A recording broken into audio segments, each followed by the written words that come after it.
Bienvenue dans ce webinaire. En fait, ce que je vous ai proposé et ce pourquoi je vous ai proposé de venir nous rejoindre ici, c'est pour vous donner des bases pour démarrer et utiliser votre nouvel agenda.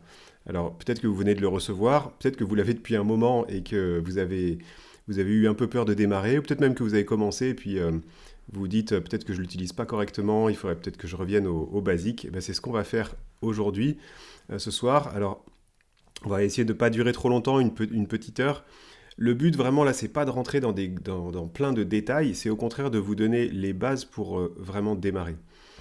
Et pourquoi j'ai eu envie de faire ça, c'est que c'est tout à fait possible que les premières pages, quand vous avez ouvert la première fois, bah, ça vous a donné l'impression qu'il fallait se poser plein de questions, qu'il fallait surtout trouver plein de bonnes réponses avant de pouvoir commencer. Heureusement, c'est pas le cas.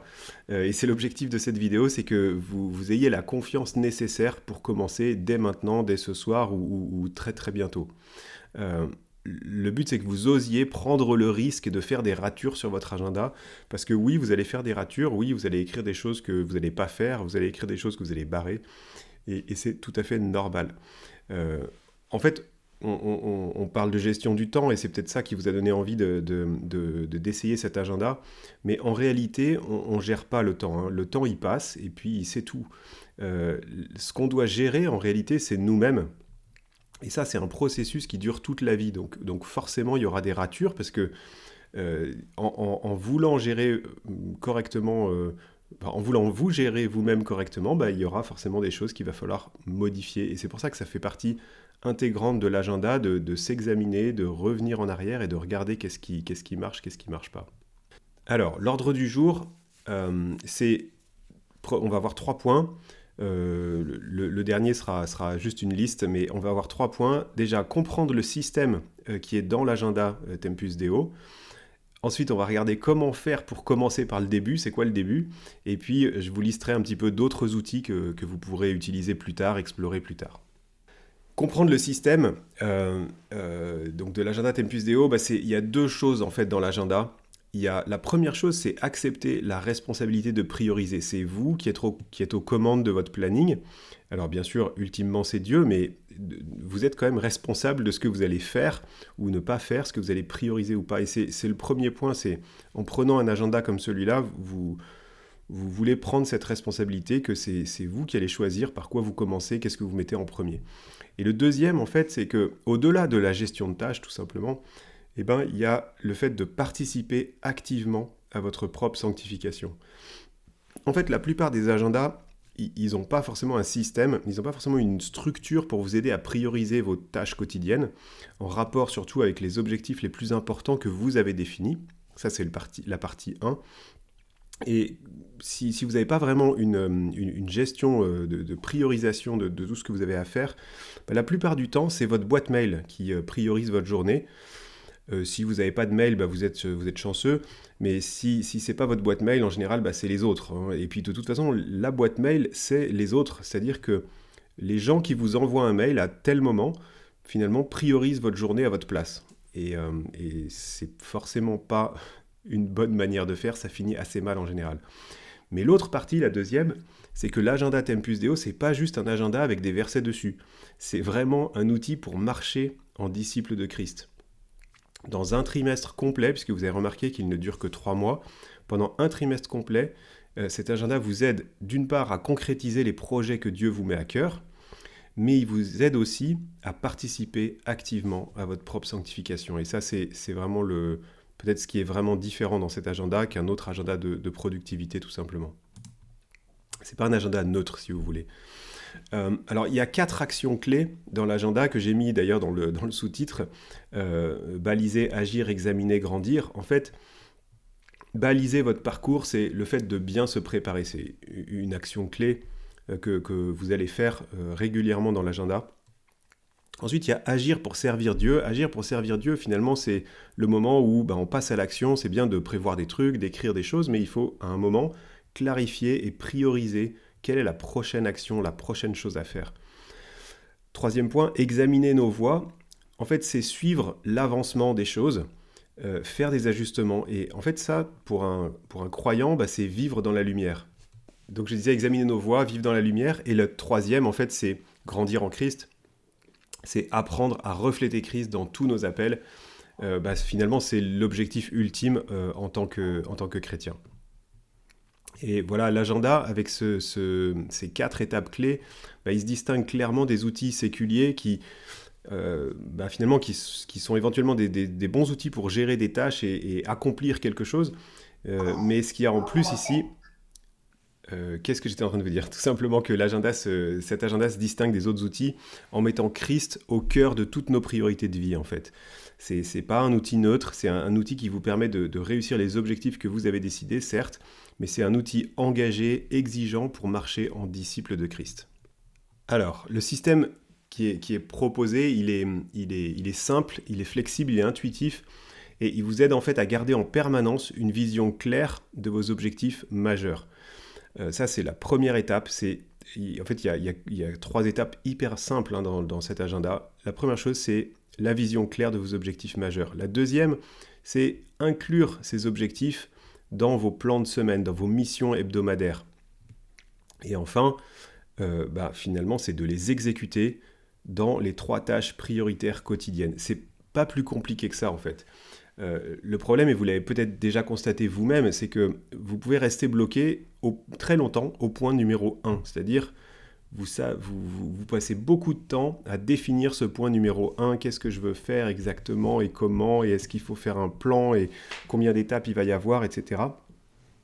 Et vous restez bloqué à ce stade-là, alors qu'en réalité, même si vous réfléchissez au point 1, vous êtes quand même obligé d'avancer au point 3, c'est-à-dire jour par jour, il faut quand même avancer, vous ne pouvez pas tout mettre en pause et attendre d'être prêt pour démarrer.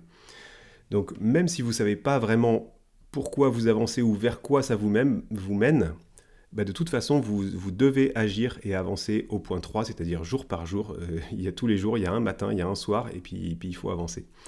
Et donc pour commencer, vous n'avez pas besoin d'attendre d'être parfait, vous n'avez pas besoin d'avoir tout compris et réfléchi à chaque aspect de ce que Dieu attend de vous. En fait, ce qui est contre-intuitif, c'est que je vous conseille de travailler exactement à l'envers, c'est-à-dire du bas vers le haut. On va commencer par le début. En fait, on va commencer par gérer déjà nos journées, de les gérer bien.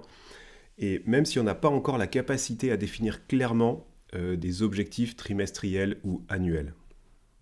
Et donc, je vais vous montrer comment faire ça. Commencer par le début, en fait, c'est tout simplement chercher à maîtriser une journée et les enchaîner les unes après les autres.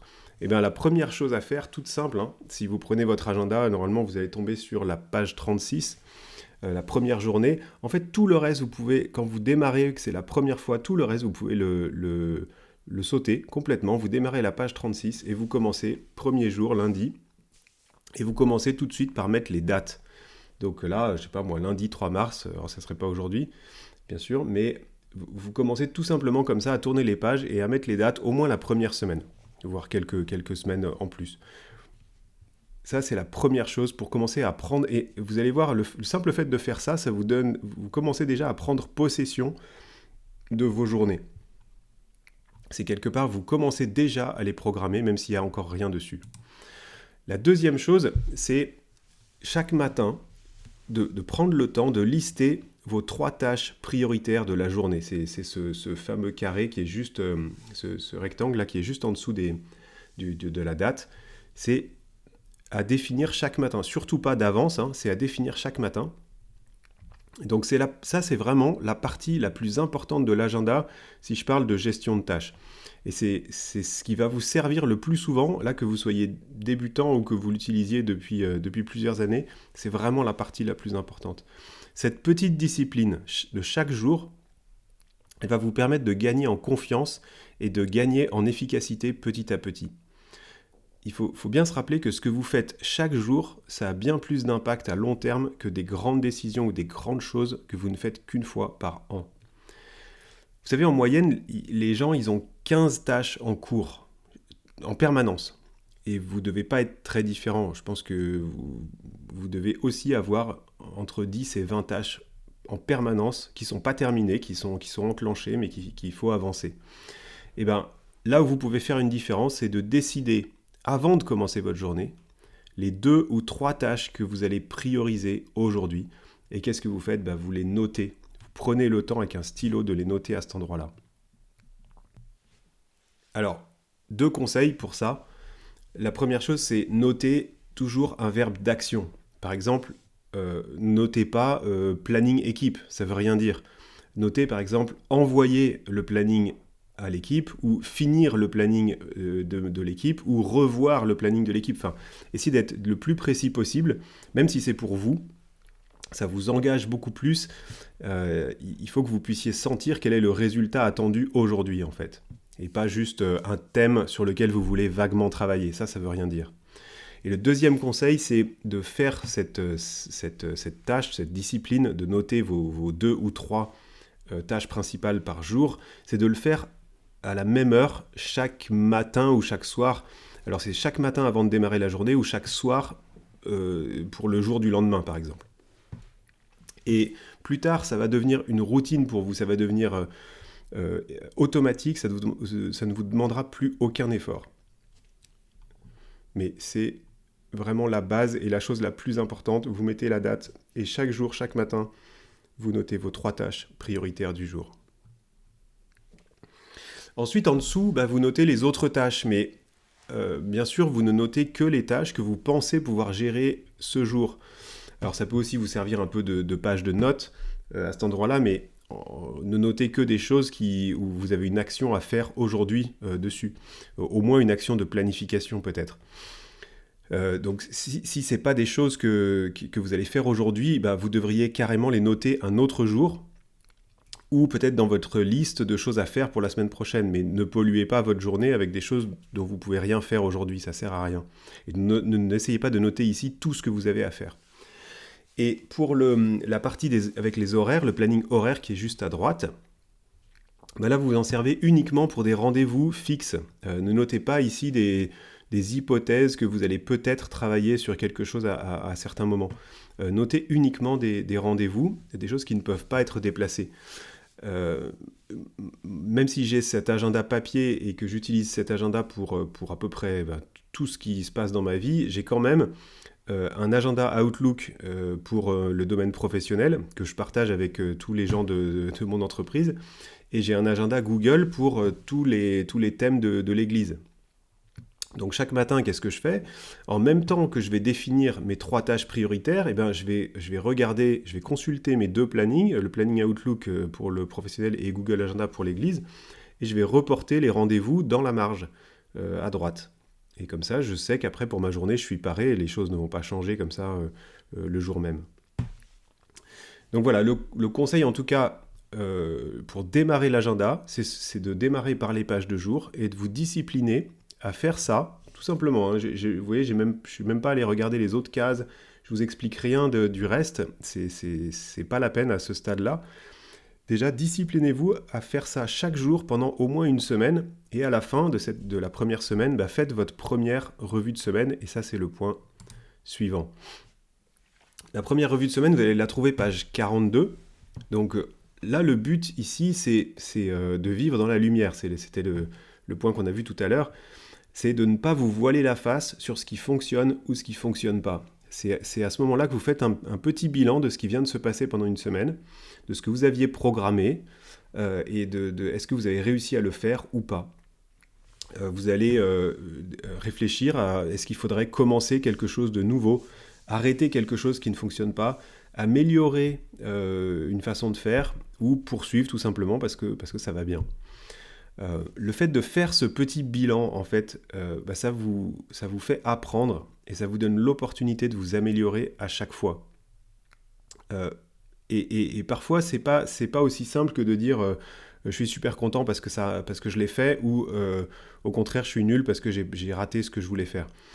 Vous avez réussi à faire ce que vous aviez prévu, c'est super, mais combien ça vous a coûté ? Est-ce que ça valait vraiment le coup ? Comment vous vous sentez après cette semaine ? Peut-être que vous aviez prévu beaucoup trop de choses et que effectivement vous y êtes arrivé, mais à un prix beaucoup trop élevé et vous ne pouvez pas tenir ce rythme les semaines suivantes. Et c'est le moment, dans cette revue de semaine, de vous poser et de vous dire il ne faut pas que je refasse ça la prochaine fois. Mais à l'inverse, vous pouvez vous dire vous avez complètement annulé une des tâches que vous aviez prévues, vous ne l'avez pas faite du tout. Et c'est génial, commencez à réfléchir pour quelle excellente raison vous avez annulé une tâche prévue. Est-ce que c'était pour répondre à l'appel de Dieu? Est-ce que c'était pour un besoin particulier et qui vous a fait changer vos plans?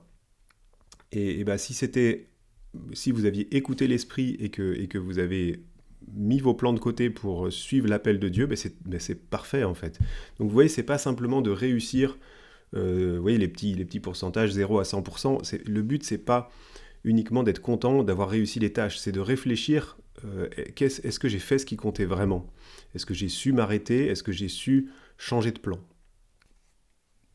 Par contre, à l'inverse, c'est sûr que si je réalise que c'est uniquement ma paresse ou mes craintes qui m'ont empêché d'avancer vers ce qui était juste et ce que j'avais programmé, et ben là, je vais prendre plutôt un temps pour me repentir devant Dieu et me rendre compte de qu'est-ce qui a mangé mon temps, à quoi je me suis adonné, qui était complètement inutile, improductif, mais surtout finalement un péché, parce que ça vole le temps que je devais à Dieu.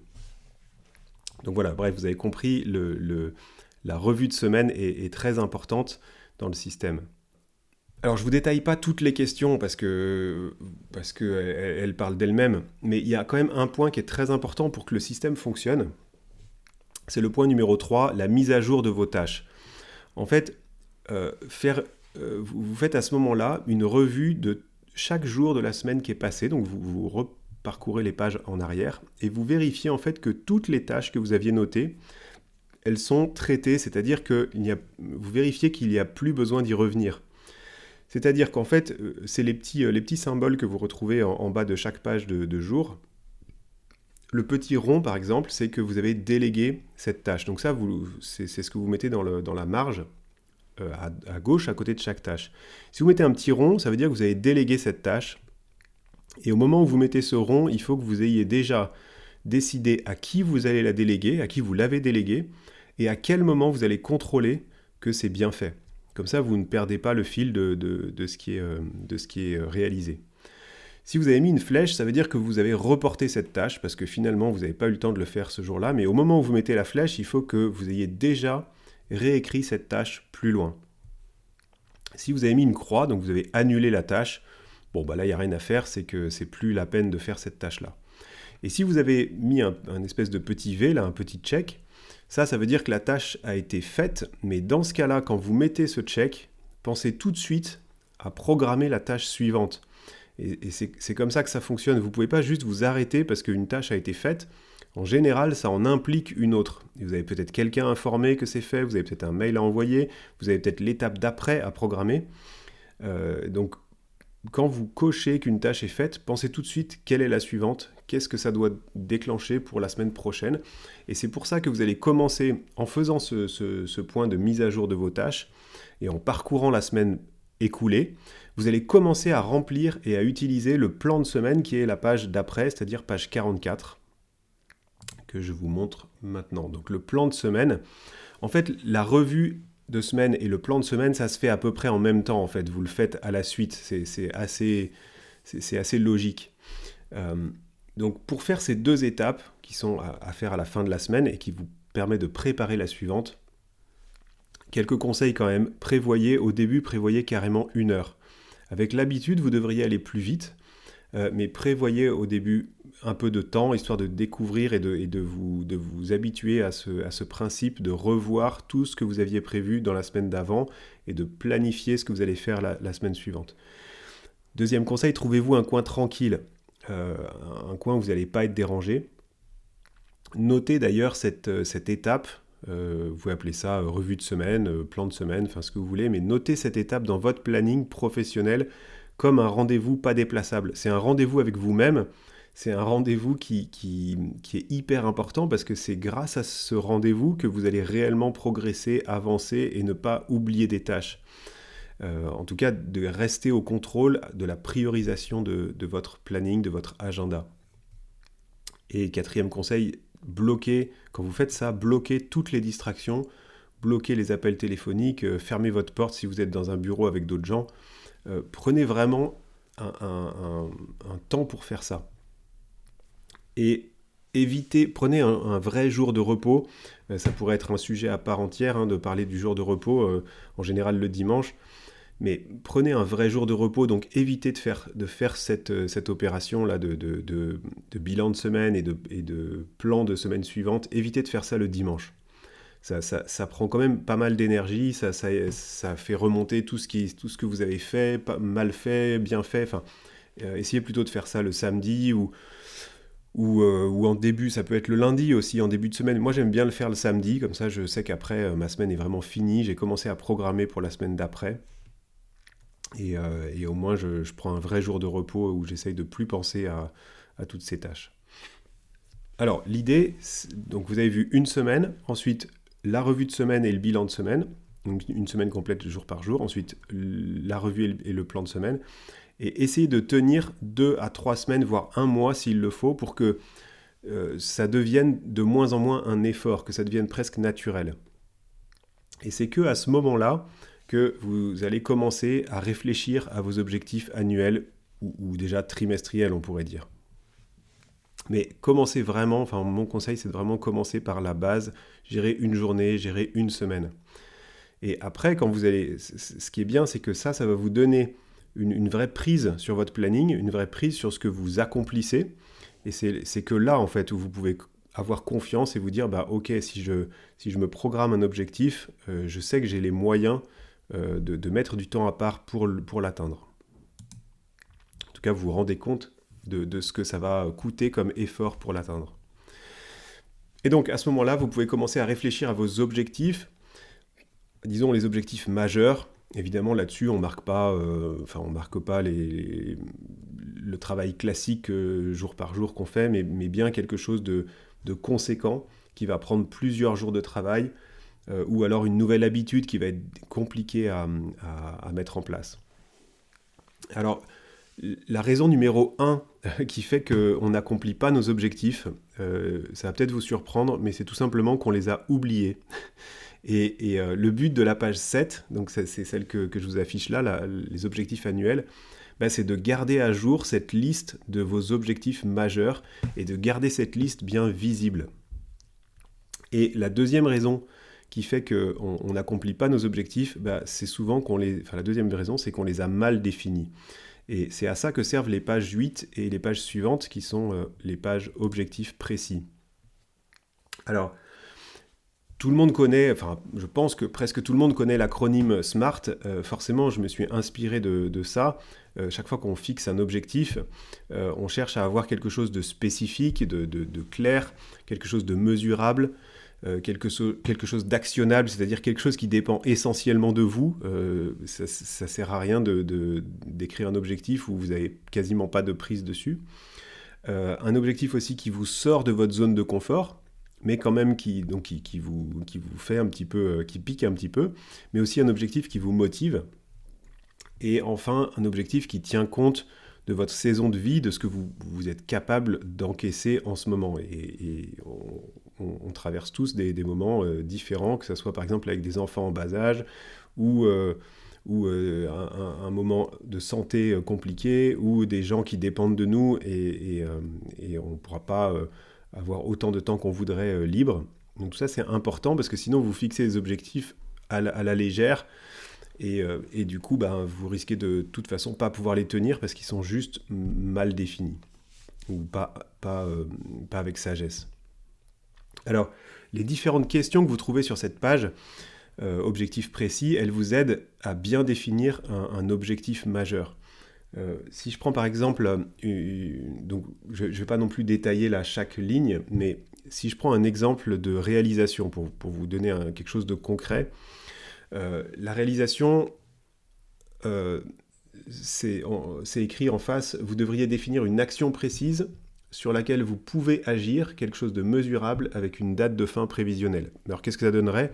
Par exemple, si j'ai envie de suivre la formation de disciples sur le site TPSG, si je l'écris un peu basiquement, je vais juste écrire formation de disciples TPSG à suivre. Ce trimestre. Bon, ça, c'est pas une bonne façon. Une bonne façon d'écrire cet objectif, ça serait plutôt suivre la nouvelle formation de disciples sur le site TPSG avec Luc, oui, parce que c'est une formation qui est normalement censée se faire à 2. Donc avec Luc, en regardant les vidéos pendant mes trajets chaque semaine, puisqu'il y a un ensemble de vidéos à regarder, donc je vais les regarder quand pendant mes trajets chaque semaine, et en voyant Luc chaque samedi matin à 8h pour en parler, et en faisant tout pour terminer au plus tard le 31 mars.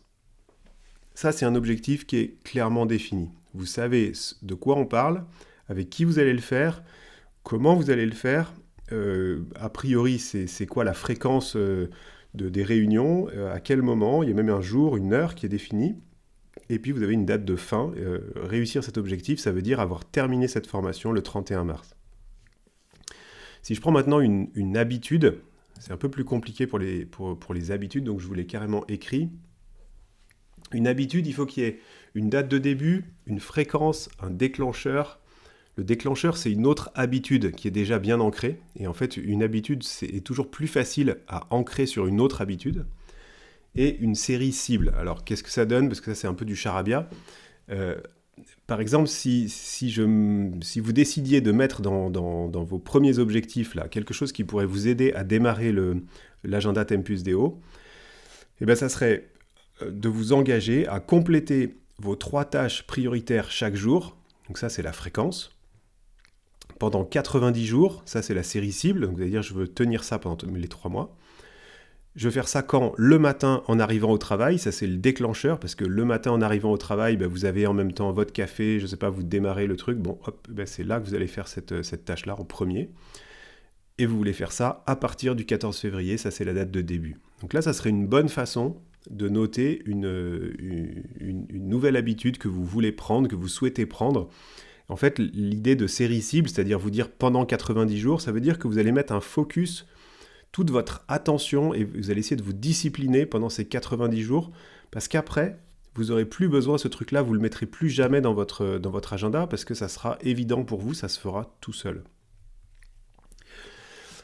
Donc, quelques conseils pour ces pages-là d'objectifs. Quand vous en arriverez là, mettez vraiment du temps à part pour définir vos objectifs. Ne le faites pas à la légère. Cherchez aussi à équilibrer les différents domaines. Vous avez vu, il y a une liste assez longue que j'ai faite de domaines.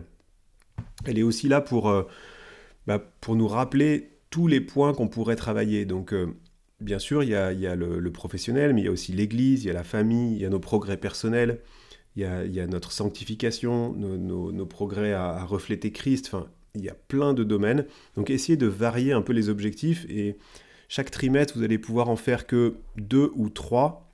Donc, à vous de bien les choisir. Le temps n'est pas illimité. Et il va falloir choisir ces 2 ou 3 objectifs pour le trimestre qui est devant vous. Donc, faites-les varier. Ensuite, le point vraiment important, c'est de noter vos motivations. Pourquoi vous voulez faire cet objectif? Pourquoi vous le choisissez? Parce que c'est pas le tout de juste l'écrire bien. Il faut aussi savoir pourquoi vous faites ça. Souvent, on le sait à un moment où on croit le savoir, et puis on ne prend pas le temps de l'écrire. Et en fait, après, quand les choses deviennent difficiles, on abandonne tout parce qu'en fait, on a oublié pourquoi on voulait le faire, pourquoi c'était si important. Et en fait, dans l'agenda Tempus Deo, ce que je vous propose, c'est de noter au moins 3 pourquoi. Pourquoi c'est important pour Dieu? Pourquoi cet objectif est vraiment important pour Dieu? À quoi ça se rapporte par rapport à ce qu'il nous demande, ce qu'il nous commande? Pourquoi c'est important pour les autres?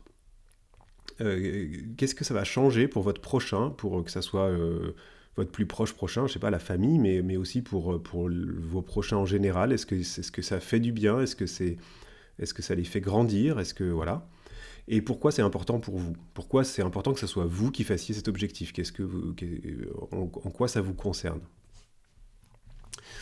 Et enfin, à propos des objectifs, gardez vraiment en tête que ce qui compte, c'est pas juste les choses que vous aimeriez faire, c'est plutôt qui vous devez être pour faire ces choses-là, ceci ou cela. Est-ce que vous êtes prêt à accepter le prix à payer, la transformation à avoir? Parce que souvent, en fait, si on n'arrive pas à faire certaines choses, c'est parce qu'on n'est pas prêt à être une personne capable de faire ces choses-là. En fait, on n'est pas prêt à faire les sacrifices qu'il faudrait faire. Est-ce que vous allez être prêt à laisser l'esprit vous transformer, peut-être parfois d'ailleurs à faire mal, parce que quand Dieu arrache nos racines mauvaises, ça fait un peu mal. Est-ce qu'on va être prêt à laisser l'esprit nous transformer pour vraiment marcher en disciple de Christ jour après jour, quitte parfois à renoncer à certains objectifs ou renoncer à un certain confort, renoncer à certains refuges pour simplement obéir à notre Dieu. Donc il y aura peut-être des questions sur cette partie-là, mais je vais quand même vous donner enfin la dernière partie, c'est vraiment tous les autres outils qu'on ne va pas détailler aujourd'hui, ça serait bien trop long, mais tout le reste, votre règle de vie, c'est intéressant, vous pouvez avancer ça vraiment en parallèle. D'ailleurs, si vous le souhaitez, je pourrais vous envoyer un PDF si vous ne l'avez pas eu. Il y a une sorte d'atelier, un petit guide plutôt, pour commencer à réfléchir à votre règle de vie. Ça n'aura pas d'impact directement comme ça dans votre agenda, mais c'est plus que ça va être quelque chose qui va vous aider, un garde-fou qui va vous aider à pas définir d'objectifs qui vont aller contre la centralité de Jésus dans votre vie. Vous allez avoir des choses intéressantes à faire sur vos routines. Les routines, c'est le début et fin de journée. C'est des choses que vous allez avoir envie d'automatiser, de vous rappeler.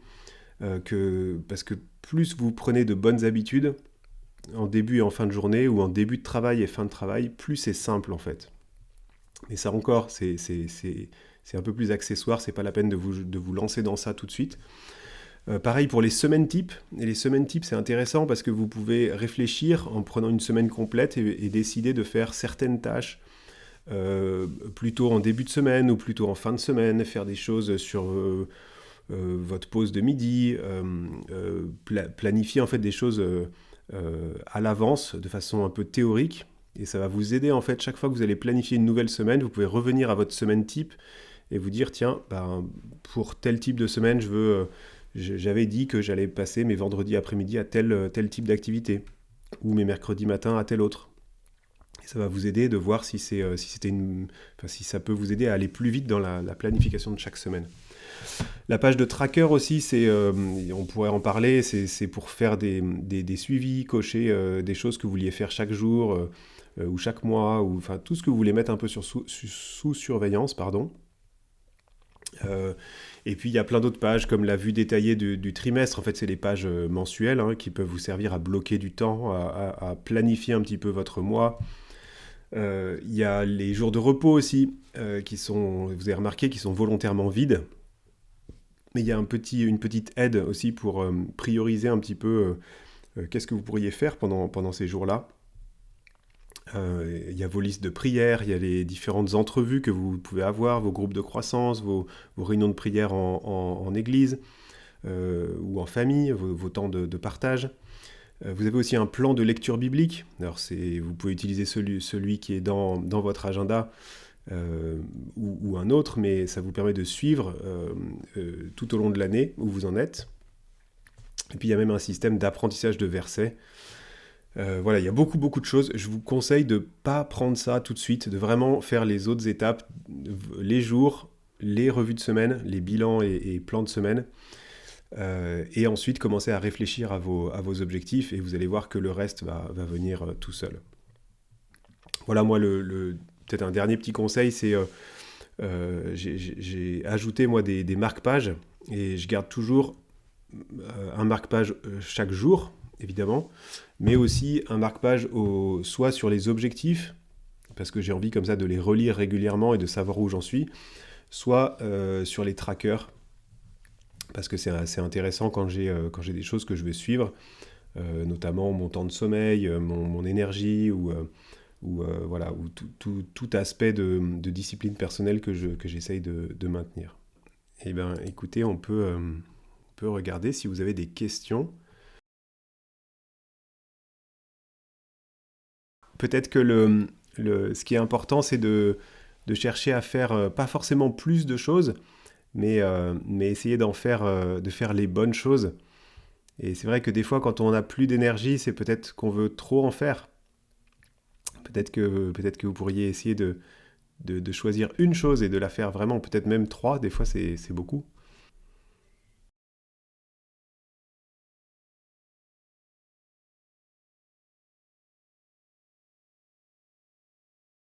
il y a d'un côté, voilà, on n'est pas, rien ne nous oblige à faire des choses. Et enfin, je pense qu'il ne faut pas se mettre une pression exagérée à faire des choses. Par contre, après, c'est vrai que si on fait plus rien et si on voit que c'est la paresse finalement et la facilité qui nous guide, bon là c'est normal d'avoir quelque part un peu une mauvaise conscience. Donc faut pas forcément se dire je veux pas avoir mauvaise conscience. De temps en temps la mauvaise conscience elle est là aussi pour nous rappeler, nous dire bah non je devrais peut-être pas passer tout mon après-midi par exemple à rien faire. Mais en même temps il faut être conscient qu'on est limité. Et c'est pas mal d'être limité. C'est Dieu qui l'a voulu. Par exemple, chaque nuit vous dormez. Si vous dormez pas, ça va pas marcher plus de 2 ou 3 jours, quoi. Il y a un moment où vous allez vous effondrer. Donc ça, c'est une limite. On pourrait parler aussi de la limite du repos du sabbat, enfin du dimanche. Pour nous, c'est aussi une limite que Dieu a mis, il l'a annoncé, c'est même pas dans la loi, en fait, il l'a annoncé dans la Genèse, donc c'était vraiment quelque chose pour tout le monde.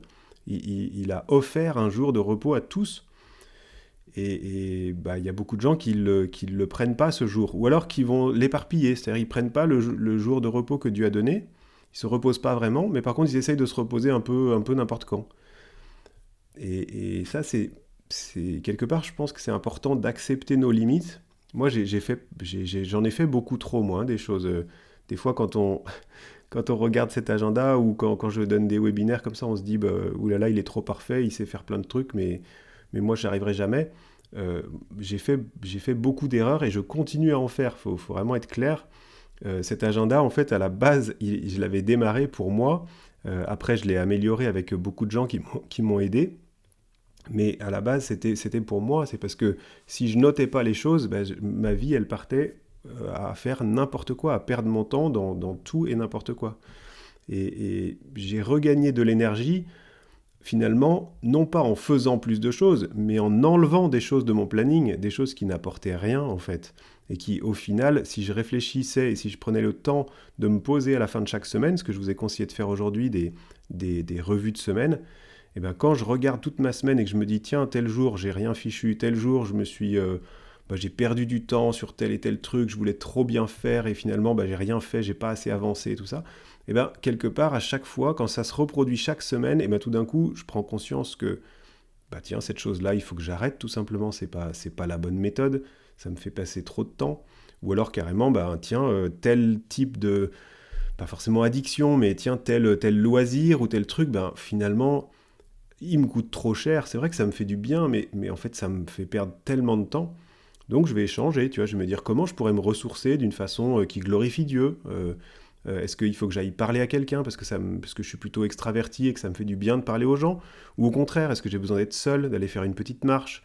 Et c'est ça qui me ressource. Et en même temps, je peux prier. Du coup, je mets ce temps à profit. Enfin, voilà. Vous voyez, ce que je veux dire, c'est qu'il n'y a pas forcément j'espère en tout cas que cet agenda et cette petite discipline de réfléchir chaque semaine à qu'est-ce que vous avez fait et pas fait, vous réussirez à le faire voilà, en écoutant ce que l'esprit a à vous dire. Des fois, ça va vous reprendre. Et puis des fois, ça va aussi vous aider à respecter vos limites, à profiter pleinement de la saison que Dieu a mis devant vous. Des fois, on a plus d'énergie, des fois, on en a moins. Et quand on n'en a pas assez, ça peut être soit qu'on se repose pas assez, soit qu'on se repose trop. Mais ça, c'est à chacun de voir.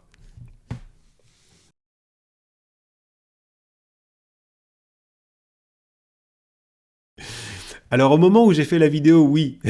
Mais j'ai beaucoup changé sur le sommeil.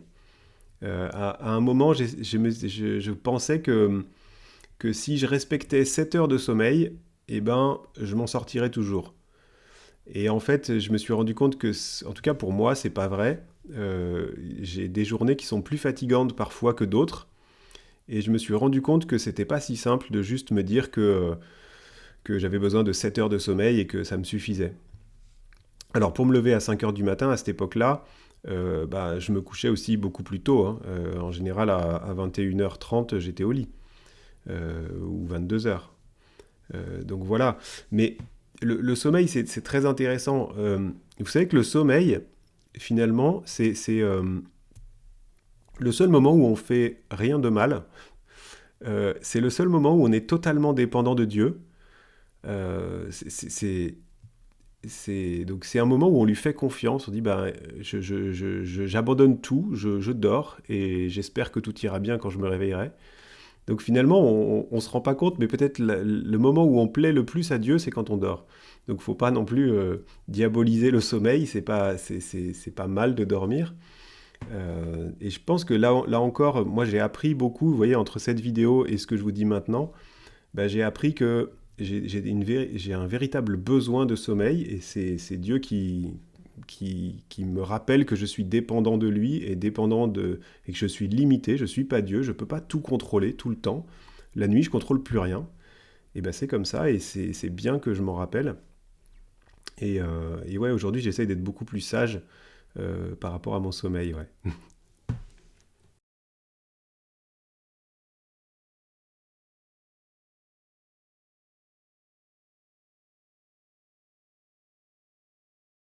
Oui, en fait, ce que je vous conseille de faire, là, ce sera peut-être un sujet que je creuserai dans un autre webinaire. En fait, ce que je vous conseille de faire, c'est de noter les choses que vous avez à faire, donc les trois objectifs prioritaires de la journée, enfin les trois tâches prioritaires de la journée, euh, d'avoir aussi les autres tâches que vous pourriez faire dans cette journée, que vous pensez devoir faire cette journée. Mais après, le moment de le faire, je vous conseille plutôt de le décider heure par heure, enfin, c'est-à-dire comme ça vient. C'est-à-dire que vous ne pouvez pas planifier toute votre journée, enfin vous je ne sais pas, mais moi j'ai beaucoup d'imprévus dans ma journée. Il y a des gens qui peuvent, enfin, il y a des gens qui peuvent me téléphoner, il y a je travaille avec des équipes, donc on peut avoir besoin de me parler, il peut y avoir beaucoup d'imprévus. Ce qui veut dire que j'ai prévu quelques tâches dans la journée, mais je ne peux pas prévoir l'imprévu. Donc finalement, je ne sais pas exactement quand est-ce que je vais être disponible, quand est-ce que je vais avoir du temps pour faire ce que j'ai prévu de faire. Donc le truc, c'est que des fois, je vais avoir un imprévu presque tout de suite en arrivant au travail, et au moment où je vais être libre, il va me rester peut-être qu'une demi-heure. Et ben en une demi-heure, je vais regarder les différentes tâches que j'ai mis et je vais regarder qu'est-ce que je peux bien faire maintenant en une demi-heure. À l'inverse, si tout se passe bien et que j'ai du temps et que personne me dérange, eh ben, je vais peut-être me lancer dans quelque chose de plus compliqué. Quand il arrive, je sais pas moi, en général, moi je me rends compte après 16 heures, j'ai du mal à faire des choses où il faut que je réfléchisse, où il faut que je me concentre.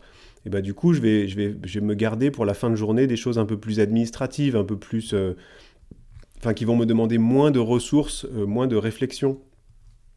Vous voyez, et ça en fait, vous ne pourrez le faire en apprenant à vous connaître et en apprenant, en essayant en fait, et puis en voyant qu'est-ce qui marche le mieux pour vous. Mais je pense que c'est mieux de garder cette souplesse, de vous dire, bah, dès que vous avez du temps, vous reprenez votre liste, j'en suis où, qu'est-ce que je peux avancer.